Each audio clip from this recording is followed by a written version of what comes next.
आणखी एक महत्त्वाची बातमी समोर येते। शनी शिंगणापूर येथे शनी मंदिराचे उपकार्यकारी अधिकाऱ्यांची आत्महत्या पाहायला मिळते। नितीन शेटे यांनी राहत्या घरी गळफास घेऊन आत्महत्या केली आहे। नितीन शेटे यांच्या आत्महत्येने मात्र खळबळ माजली आहे।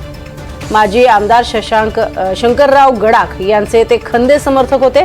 आत्महत्येचं कारण अद्याप समजू शकलेलं नाहीये। शनी शिंगणापूर देवस्थान भ्रष्टाचार चौकशी सुरू असतानाच ही आत्महत्या झाली आहे आणि त्यामुळेच चर्चेला उधाण आलेलं आहे।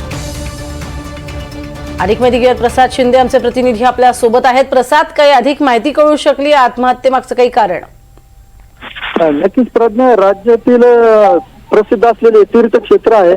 सध्या बनावट ऍपच्या संदर्भात देवस्थानची चौकशी चालू आहे आणि या चौकशी सुरू असतानाच उपकार्य अधिकाऱ्यांनी जी आत्महत्या केली त्यामुळे आता अनेक चर्चेला उधाण येताना पाहायला मिळते।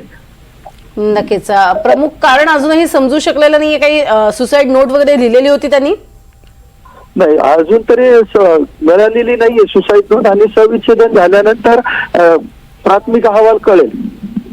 घरच्यांकडनं काही अधिक माहिती मिळू शकली? कोणत्या तणावात होते वगैरे?